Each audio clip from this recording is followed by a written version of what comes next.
हाँ तो भाइयों, क्या चल रहा है? अब तक हम लोगों को पता था कि मिडिल ईस्ट के आसपास ही ये जो टेरर लिंक थे, ये जो इस्लामिक कट्टरवादी ग्रुप थे, ये ऑपरेट करते थे और अपना जितना भी टेरर एक्टिविटी है वो परफॉर्म किया करते थे।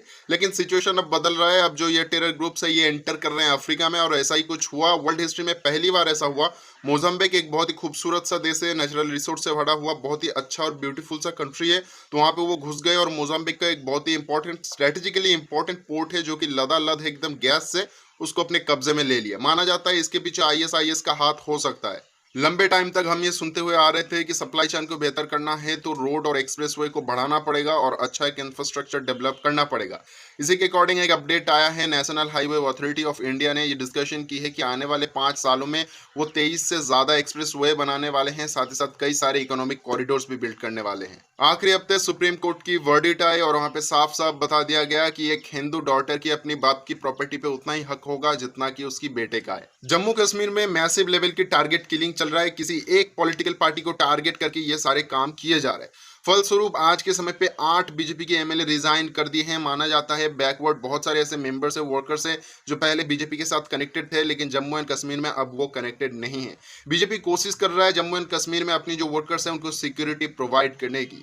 बात करें वेस्ट बंगाल की, तो वहां पे भी सिचुएशन कुछ ऐसा ही है। 15 अगस्त को कौन तिरंगा लहराएगा, इसको लेके घमासान फाइट हुई और उसमें एक बीजेपी की कार्यकर्ता मारा जाता है। दोस्तों, वेस्ट बंगाल में और ऐसा जो जम्मू एंड कश्मीर है, यहाँ पे सिचुएशन कुछ नई नहीं है। ऐसे टारगेट किलिंग या फिर बंगाल में आप अगर देखते हो तो हर हफ्ता एक या फिर दो बीजेपी के लीडर्स मारे जाने के खबर आते हैं, रेप के खबर आते हैं। यूजुअली मैं वीकली न्यूज अपडेट के एपिसोड में बताई गई खबरों को एक्सप्लेन नहीं करता, समझाता नहीं हूँ।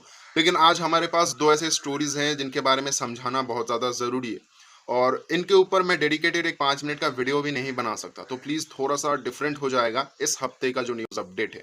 सबसे पहले बात कर लेते हैं Facebook become a hate book. इन दिनों ट्विटर पे कह लीजिए, इंस्टाग्राम पे कह लीजिए, एक बात है चल रही। फेसबुक राइट विंग ओपिनियंस को काफ़ी ज़्यादा फेवर करता है, उसका एल्गोरिदम फेवर करता है, और वो चीज़ काइंड ऑफ हेट स्प्रेड करता है जो कि इंगेजमेंट लाता है फेसबुक के लिए। ऐसे में बातें कितनी सच है, लेकिन उससे पहले पता लगा लेते हैं कि ये चीज़ें स्टार्ट कहाँ से हुई। वॉल स्ट्रीट जर्नल एक रिपोर्ट पब्लिश करते हैं और वहाँ पे कहा जाता है, शायद इस चीज़ को कोट कीजिएगा अच्छे से, आप उस रिपोर्ट को अगर पढ़ते हैं तो आपको पता लगेगा कि वहाँ पे शायद शब्द का इंग्लिश में इस्तेमाल किया जाता है और सारी बातें कहा जाता है। ऐसे में इस चीज़ को कोट कर लिया जाता है और हिंदुस्तान में बातें किया जाता है। जो रूलिंग पार्टी है वो कहते हैं कि नहीं नहीं भाई साहब, हमारे पोस्टों को ऐसे हटाया जाता है। ऑपोजिशन कहता है कि नहीं नहीं भाई साहब, हमारे पोस्टों को हटाया जाता है। इसके बाद ऑपोजिशन कहता है कि हम फेसबुक से हट रहे हैं, और जो रूलिंग पार्टी है वो कहता है हम फेसबुक से हट रहे हैं। ऐसे में ये चीज़ें जब गर्मा गर्मी में आते हैं तो तेजस्विनी सूर्या, जो कि आईटी सेक्टर की एक मॉनिटरिंग टीम का एक स्टैंडिंग पर्सन होता है, और ये ट्वीट करते हैं कि कैसे आगे चल के इन चीज़ों को वो उठाएंगे और समझाएंगे लोगों की कि एक्चुअली में क्या चल रहा है, कहाँ पे जाके वो बात करेंगे इसके बारे में। और फिर इस चीज़ को लोग बहुत ज़्यादा सीरियसली लेने लग जाते हैं, और फिर कहा जाता है कि फेसबुक जो कि है वो तो प्रो बीजेपी है, वो तो प्रो कोई पॉलिटिकल पार्टी है। लेकिन एक्चुअली में क्या कोई भी सोशल मीडिया प्लेटफॉर्म प्रो कोई पार्टी होता है? उससे पहले आपको यह समझना होगा कि कोई भी सोशल मीडिया प्लेटफॉर्म अर्न कैसे करता है। बेसिकली सोशल मीडिया जो प्लेटफॉर्म होते हैं वो दो चीज़ों पे बहुत ज़्यादा डिपेंडेंट होते हैं। एक तो स्पॉन्सर्स या फिर एडवर्टाइजमेंट चलाने वाले उसके ऊपर, और दूसरा जो लोग एंगेज कर रहे हैं, वहाँ पे आके बातचीत कर रहे हैं, वहाँ पे कितने लोग इकट्ठा हो रहे हैं, वो चीज़ें। अब ये जब दो चीज़ें मिलता है तब अच्छा खासा एडवर्टाइजमेंट रेवेन्यू आता है, और उस रेवेन्यू से जेब भरा जाता है। अब देखिए भाई, ऐसे तो कोई नहीं आ जाएगा किसी एक पोस्ट के पीछे लड़ने में या फिर अपना ओपिनियन रखने में। लेकिन वहीं पे बातें ऐसी हो जाए जहाँ पे रिलीजियस इन्वॉल्व हो या फिर किसी तरीके का एक्सट्रीम आइडियोलॉजी इन्वॉल्व हो, तो लोग बहुत ज़्यादा आएंगे वहाँ पे, अपना अपना ओपिनियन रखेंगे, गाली गलौज भी करेंगे। तो इसी चीज़ के पीछे फेसबुक को बहुत ज़्यादा एंगेजमेंट मिल जाता है। सेम चीज़ें दोस्तों यूट्यूब पे भी है। आप अगर कहोगे यूट्यूब तो मॉनिटर कर देता है, हटा देता है, हाँ ज़रूर, बहुत सारी चीज़ें हटा देता है। लेकिन फिर भी कुछ चीज़ें ऐसी होती है जो प्रॉपर गाइडलाइंस के अंदर नहीं आती, जो चीज़ें रिपोर्ट नहीं होता, और वो चीज़ें देखा ही जाता है, देखा ही जाता है। कई सारे एग्जाम्पल्स हैं, हिंदुस्तानी भाव को देख लीजिए, कैसी कैसी बातें करते हैं, फिर भी उनका चैनल सेफ है। फिर भी लोग उनको देखते हैं, देखना पसंद करते हैं, और लोग सपोर्ट भी करते हैं। और एक टाइम पे, आज की डेट पे ट्विटर पे ट्रेंड भी चला रहा है कि कैसे हेट स्पीचेस वो दे रहे हैं। तो ऐसे में जो भी वेबसाइट है वो चाहता है ज़्यादा से ज़्यादा एंगेजमेंट, ताकि वो पैसा अर्न कर पाए। चाहे आप ट्विटर की पेड ट्रेंड को देख लो, यूट्यूब की पेड वीडियोस को देख लो, इलेक्शन टाइम पे जो क्रिटिसिज्म है उसको दबाने की बात कर लो, या आज के टाइम पे फेसबुक को लेके जो बातें चल रहा है उनको देख लो। तो ये सभी चीज़ें सिर्फ और सिर्फ पैसों के लिए। अब दूसरा एक जो टॉपिक है उस पे लौटते हैं, कमला हैरिस को लेके काफ़ी ज़्यादा बातचीत हो रहा था।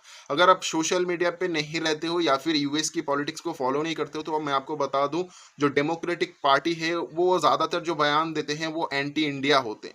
सीएए, कश्मीर, इन सब के खिलाफ उन्होंने एक विपरीत बयान दिया जो कि यूएस से हमें नहीं चाहिए। तो ऐसे में कमला हैरिस जो कि है वो एक उनकी मदर इंडियन थी और फादर कोई अफ्रीकन कंट्री के थे। तो ऐसे में वो अमेरिका में पले बड़े हैं और आज के टाइम पे डेमोक्रेटिक पार्टी के वाइस प्रेसिडेंट चुन लिए गए हैं। ऐसे में सवाल आ रहा है कि ऐसे में ऐसा एक पॉलिटिकल पार्टी अगर पावर में आता है तो क्या इंडिया के लिए चीज़ें फेवरेबल होंगी? और ज़्यादातर ओपिनियंस आ रहा है कि फेवरेबल नहीं होंगी, लेकिन मैं कहता हूँ चीज़ें जैसा है वैसा ही रहेगा, क्योंकि इंडिया और यूएस का जो रिलेशन है आज के टाइम पे वो सिर्फ चंद चीज़ों की नहीं रह गई है। जो मिलिट्री डील से जो चीज़ें हैं उससे कहीं आगे बढ़ चुकी है, क्योंकि यूएस को बहुत एक स्ट्रॉन्ग कंट्री चाहिए जो ना सिर्फ आर्मी के हिसाब से बल्कि फाइनेंशियली बहुत ज़्यादा स्टेबल हो, जो उनको हेल्प करे चाइना को काउंटर करने में, चाइना की उस मंशा को तोड़ने में जिस मंशा को तोड़ने की कोशिश अमेरिका बहुत सालों से कर रहा है, यानी एक मैन्युफैक्चरिंग नया हब वर्ल्ड को देना और चाइना की उस ख्वाब को तोड़ देना। तो ऐसे में इन चीज़ों के लिए इंडिया बहुत बड़ा एक स्पेस प्रोवाइड करता है यूएस को। कोई भी यूएस का पार्टी आ जाए सरकार में, वो इतनी जल्दी नहीं चाहेगा कि इंडिया के साथ रिलेशन खराब हो जाए। अगर वो रिलेशन खराब करते हैं तो एक साथ 3 चीज़ें लूज़ करेंगे। सबसे बड़ा जो टेरर कंट्री है पाकिस्तान, उस पे मॉनिटर नहीं कर पाएँगे, अफ़गानिस्तान को भी वो मॉनिटर नहीं कर पाएँगे।